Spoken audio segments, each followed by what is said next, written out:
In this second deleted level, which is an extended sequence of the sewers in Seattle, this comes on the heels of where Ellie goes into a building and she survives an attack by stalkers and gets thrown out of a window and gets swept away by the current. And then we cut this section that used to be there in the final game.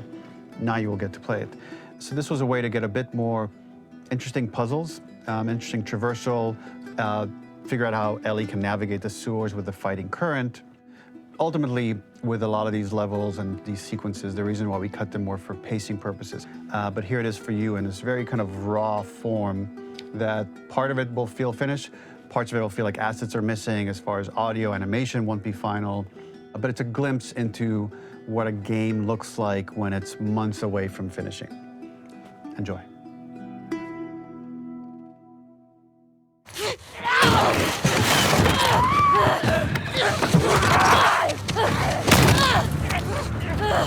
Get off of me!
This level, internally known as Find Nora, was quite long in duration as we had to make Ellie traverse a far distance to the opposite side of downtown Seattle.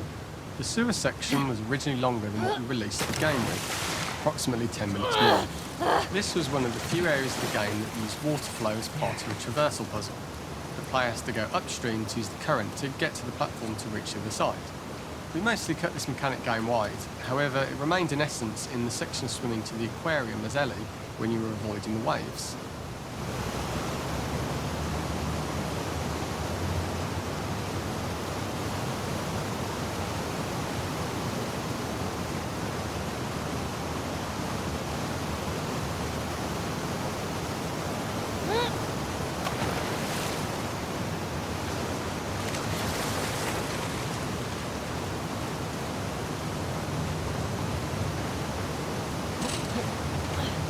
The ladder acts as an immediate goal for the player, but being able to climb out is not going to be so easy. To keep levels interesting and engaging, we alternate between positive and negative values the player experiences. Here, it's a positive to have found a ladder, but then a negative to discover it's not the solution. But then another positive to identify the next short-term goal of the doorway. By alternating between these opposing values, we give players what they expect, but not how they expect it.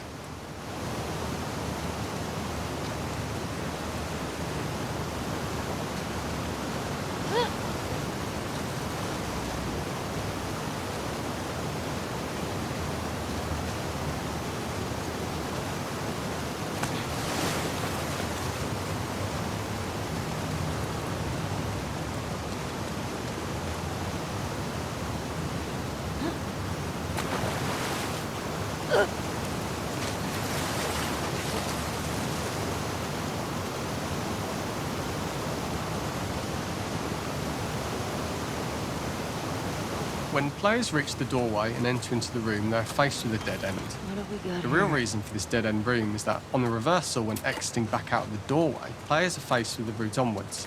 A pipe that they'd not been able to see when they were swept past it on the way in, and something that was hidden from view when on the side platforms.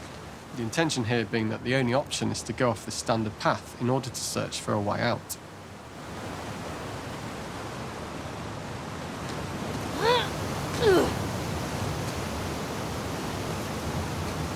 Get me the hell out of here. Throughout the rest of the level, we also used light to indicate to the player that they were heading in the right direction. At each turn, however, we blocked the direct route forward. Players would know that they just have to keep finding alternative paths, promoting those feelings of being desperate and trapped. We slowly introduced the player to consider climbing into smaller pipes and crouching in these tight spaces. Up and out. This is to slowly build up to and keep going up encourage and out. the player to climb into such a small pipe that they'd have to be crawling on their stomach, which is something that the player previously may not have recognised as a playable space, let alone the desired route they need to take. We added a tiny space just to reward the player's exploration with a pickup item, and we made sure it was something that made sense that you'd find in this area. A canister and all the garbage that had been washed into the sewers from the surface.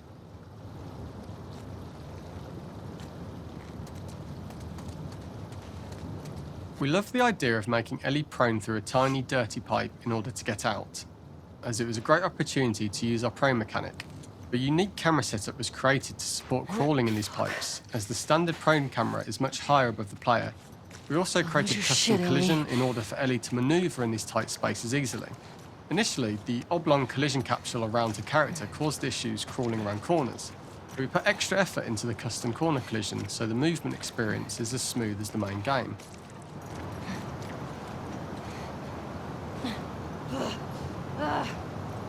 In order for the player to feel cramped, claustrophobic and desperate, we'd been enforcing the traversal mechanics that allow for a tight environment which promote these feelings.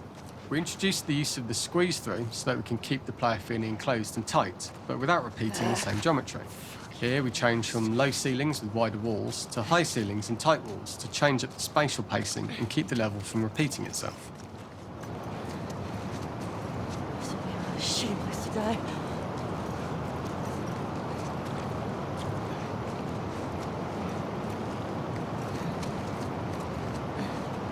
Originally, we had the waterline much higher here, so players had to swim through this tight tunnel. However, from watching user test feedback, it was occasionally causing people to discount the route entirely and turn back on themselves. So to avoid any risk of this happening in the final game, we present a lower water level so the tunnel is easy to see and commit to using. Although this isn't as impactful without the prone swim, it's the better decision as it means a smoother experience for the player with no backtracking frustration. As we surface from the water and over the crest of the slope, we reveal what is further in this tunnel. A clicker that has sprouted and the fungus has grown on the sides of the pipe. It was great to see people who user tested this area becoming increasingly worried as we forced the player to squeeze past the fungus and inches away from the clicker's face, all the time not being sure whether the clicker might be alive or attack them. Although we aren't as cruel as to force a clicker attack in such close proximity, we do have a payoff for this moment. This clicker momentarily turned into Joel to show Ellie's PTSD from what happened to Joel at the start of the game. Ultimately, we decided to save this moment for the farm level, as it was more impactful there because it could become the centrepiece of that experience. Whereas in the sewers, we weren't able to make it as much of a narrative point and give it the breathing room and reaction time that it deserves, given the tight space. We draw the player towards this pipe, as it is seemingly the route out of the tight space. Fairly soon, it is obvious that this path is blocked. If the player goes all the way up to the bars that block the path, they are rewarded with a pickup, so this journey doesn't feel wasted. It was important to encourage the player to try to progress along this path so that they would subtly be thinking of progress in this direction. We hint to the player that there is a bigger, new space beyond this pipe by showing the player the waterfall. This helps players consider the other route where they don't know how far the tunnel is or whether they'd make it.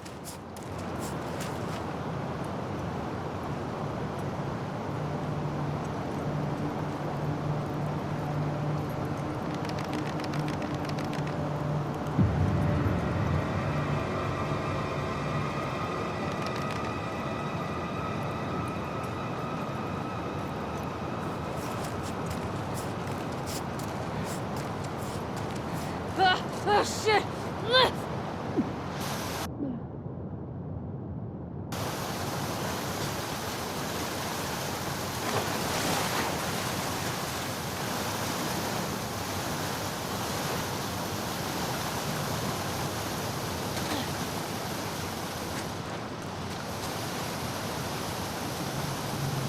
For the final section, we eventually opened you out into a wider area as you traverse through such tight spaces leading up to this. So changing the environmental pacing makes it begin to feel like we're coming to the end of Ellie's ordeal. An earlier iteration used the current that we'd shown at the start for a slightly tougher traversal puzzle to conclude the sewers. The ladder was clearly visible from most of the area, but the player was faced with a fast-flowing torrent of water they couldn't cross. If the player attempted to jump into the water, they were not able to swim across the ladder due to the water's speed. But instead, they had to traverse the pipe running along the top of the space in order to get across the water.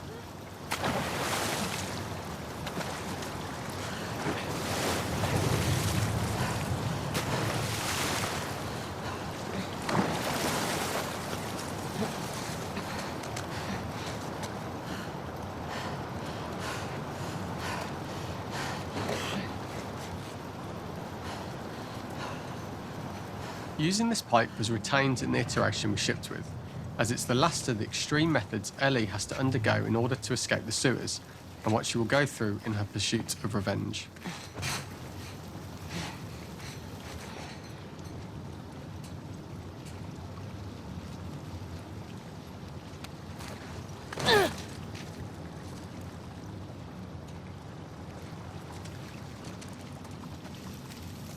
The last ladder climb is quite lengthy, and although we could have trimmed it down to a shorter climb, we liked how this last segment of the journey built anticipation for whether there was success at the top or not after all you've been through. Ultimately, the ladder exits out into the subway station, which is how it connects in the final game. Ellie then has to find her way to the hospital from here, crossing paths with the scars for the first time.